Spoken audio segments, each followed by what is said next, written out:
This is Ronnie the King Coleman in 2002. It was perhaps his least best Olympia winning version, to put it politely. So for those of you who are perhaps Colemanites and think that all Colemans are created equal, well, they're not. And I did see an interview one time where they asked Ronnie, excuse me, Ronnie, what year were you at your all-time best? What version was your best? He goes, all of them. But I think he is incorrect in that statement. They're not. Like I said, they're not all created equal. 2002, he is still good enough to defeat darn near every bodybuilder on the face of the earth. That should speak volumes on how good this guy is. I mean, a really good version of Phil Heath will defeat this version. Maybe Samson at his best. Sean Ray ain't beating him. Guys like that. So it is going to take a very good bodybuilder even to defeat Ronnie at his all-time best. What about this buck? What about Nasser El Sonbaty? One of the all-time best, one of the biggest and best from the 1990s. This is him in 1996. In my opinion, his best version. He looked good in 95, 97, even in 1998. Here in 1996, Ronnie actually got a better placing than him. Food for thought. Because he was disqualified. Just in case you missed that, bodybuilders that were disqualified from contest video. Which it seemed a lot of you did miss that one. Know what I'm saying? But anyway, let us begin this comparison. Nasser El Sonbaty versus Ronnie King Coleman. The best of Nasser versus perhaps the worst of Coleman. Olympia winning version anyway. Normally I would suggest that Nasser doesn't stand a chance, but here, using these two versions here, Nasser looks like the better man. He looks more aesthetically pleasing.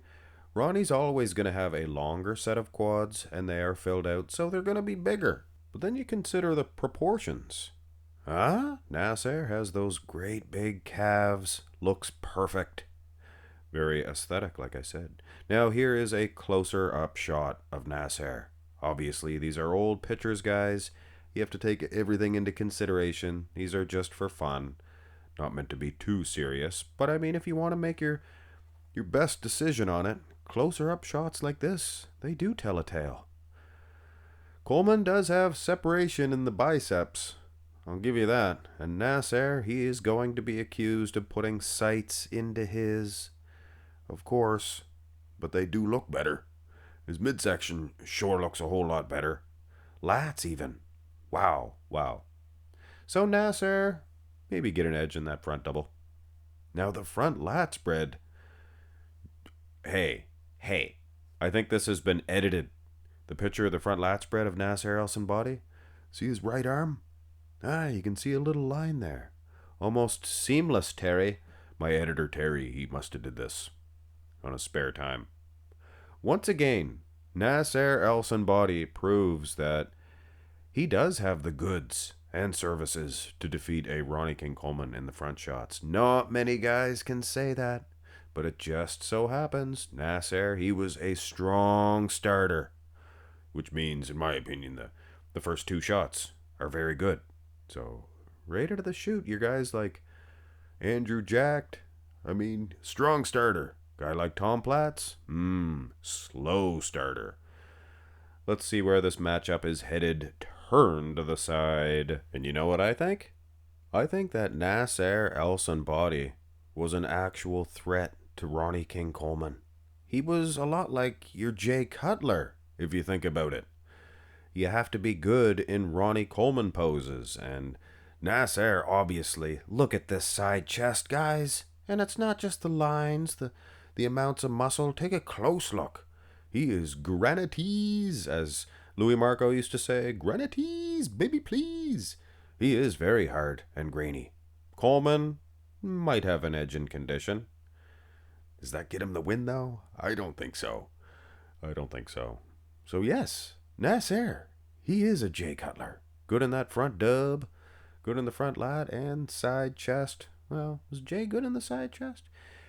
He was sure good in this side tricep pose, but this is a little too flattering, I think, for Nasser El Sonbaty. They got that angle just so, like they used to do with Arnold. Come on, cameraman. Arnold probably wouldn't even bother learning the guys' names. The cameramen, without those intrepid, and I mean intrepid cameramen, we wouldn't have YouTube channels, would we? Here is a better shot, a better comparison. Same angle and everything. And Nasser, he just has Coleman's number in the first 4 shots. So it is an interesting situation, isn't it? A lot of people heading into that 1998 Olympia. If you had told them, and trust me, this is true, if you had told them Nasser was going to lose to Ronnie King Coleman, people would have laughed at you. They would have said, no, Coleman ain't winning. Coleman might get 4th if he's lucky, 5th, 6th. Now, when it comes to the back poses, this is advantage Coleman. Even back in 95, 96, things of that nature, Coleman would always have an edge in conditioning, separation, things of that nature. Yes, Nasser's traps are mountainous, but they don't have that pop that Coleman has, even here in 2002. But, I mean, you look at the hamstrings, the one half-striated glute, and the calf. They kick that calf back. They'd only flex one glute, one hamstring. And the other glute looks like a soggy donk. Doesn't even look like 6 weeks out. It looks like just a normal man's bottom. Things of that nature. But, all jokes aside, guys, Coleman, I would suggest, has an advantage in this rear lat spread. What about the rear double? I think this one looks a little bit closer. You can see some striations in those hamstrings. All day, another Louis Marco reference, all day and daily. Papa, he was a riot. Now, Coleman's lats, one of them anyway, reaches down further. Quite unsymmetrical here in 2002. He was for the most part, but little extra here in 2002. So, I still think if you were live or if you were seeing these guys up close, even video footage, I think would show that Coleman does have an edge in conditioning. I'll be darned though, Nasser El Sonbaty, even from behind, is able to hold his own against Ronnie the King Coleman. Unbelievable. Then when you go back to the front shots, it seems like advantage Nasser. Even the conditioning, not only condition, but separation, proportions. The only thing that Coleman really has is the size of those big bovine cow legs. Look at the size of them. Almost too big, but they do make Nasser's look a little bit slender. You kind of take your mind of Dorian Yates. Smaller quad development. Things of that nature. So who is winning this one? I like this facial feature of Nasser. He's kind of saying like, is this good? Is this okay? I mean, yes, it looks fantastic. You should have more of an aggressive face, I think, considering that it is Nasser. Coleman, what can you say? This is just a weak version of what he normally brings to the bodybuilding stage. Very, very small was he, but his midsection kind of stayed the same size as it did the year prior. He was really getting big, 2000, 2001. And 2002, just not the best look at all.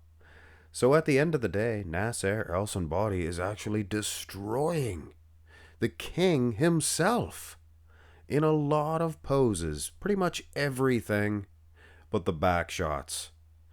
I just don't see me giving Ronnie the King Coleman the win based on that. But I also don't see me giving Nasser the win over Coleman because I fear you Colemanites. So what we're going to do here is disqualify Nasser because in 1996 he failed some sort of administration test, some sort of drug test. He failed it. So he's disqualified. I have no choice but to disqualify him too, right? Ah? Well, I fear the Colemanites, but Nasser, he is beating him here, guys. All these monster shots that Coleman has, he needs that size. And in 1996, Nasser was at his all-time best. Keep in mind, some say it was, somewhat close in 1998 between these two dudes. I mean, Coleman, in my opinion, had his number pretty good. But Coleman was way worse here in 2002 than he was in 1998. And Nasser was way better, in my opinion, in 1996. Let me know in the comments section below. Which physique wins the bodybuilding competition? Nasser? Or are you going to give it to Coleman, based on those back shots? Because I don't see any other poses that he's winning, to be honest. So perhaps Nasser El Sonbaty could be considered one of the very few bodybuilders that could defeat the weakest. Well, 2001 could be argued. A little bit weaker. He was much bigger, though. But yes, Nasser could be tossed into that group. Your Phil Heaths, maybe your Dorian Yates. I think 2009 Jay Cutler, 2001 Jay Cutler could beat Ronnie King Coleman. 2002? Jeez, you Colemanites are going to be all over me. Nobody ever is going to beat 98, 99, 2003. You know what I'm saying? Ronnie King Coleman, he's the greatest, guys. Have a great one.